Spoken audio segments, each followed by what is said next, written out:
आईच्या आणि मुलाच्या नात्याला काळीमा फासणारी घटना सांगली जिल्ह्यात घडली आहे। नमस्कार, मी मिनाज आणि आपण पाहत आहात न्यूज नेटवर्क 360। एका महिलेने पोटच्या 2 मुलांचा प्रत्येकी 20-20 हजारांत सौदा केला आहे।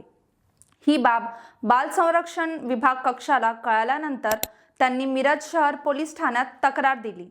त्यानुसार मुलांची आई मनीषा रोहित जाधव हिला ताब्यात घेण्यात आले असून तिच्यासह आणखी 5 आरोपींनाही ताब्यात घेण्यात आले आहे।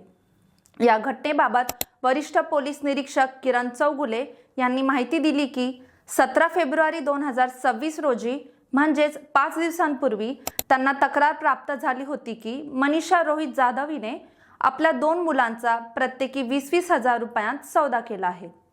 यातील एक मुलगा माधवनगर येथे राहणाऱ्या संजय गोसावी याला विकला असून दुसरा मुलगा दशरथ तुकाराम लोंढे याला विकला आहे। ही दोन्ही मुले बाल संरक्षण कायद्याची कोणतीही प्रक्रिया पूर्ण न करता विकण्यात आल्याचे वरिष्ठ पोलीस निरीक्षकांनी सांगितले आहे।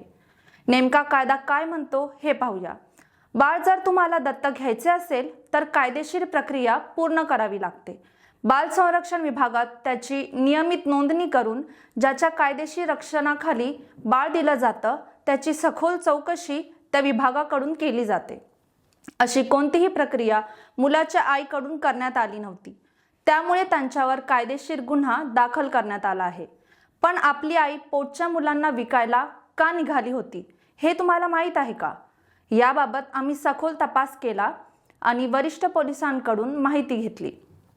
तेव्हा असं समोर आलं की या महिलेची आर्थिक परिस्थिती अत्यंत बिकट होती। ती रस्त्यावर राहत होती। नवरा कोणतेही काम करत नव्हता, तिला दारू पिऊन त्रास देत होता, त्यामुळे मुलांना सांभाळणं कठीण झालं होतं। त्यातच तिने 3ऱ्या बाळाला जन्म दिलं होतं। सांभाळणं कठीण झाल्यामुळे आणि मुलांना चांगले आरोग्य आणि चांगले शिक्षण मिळावे म्हणून तिने पोटच्या मुलांना विकण्याचा निर्णय घेतला। ही बाब एका संस्थेला कळल्यानंतर त्यांनी पोलिसांकडे तक्रार दिली आणि त्यांच्यावर कायदेशीर कारवाई करण्यात आली। तुम्ही बातम्यांमध्ये पाहत आहात की पोटच्या बाळांची विक्री एका महिलेने केली।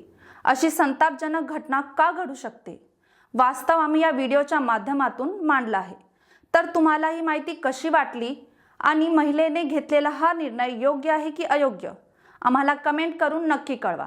आणि अशाच महत्त्वाच्या बातम्यांसाठी पाहत रहा न्यूज नेटवर्क 360।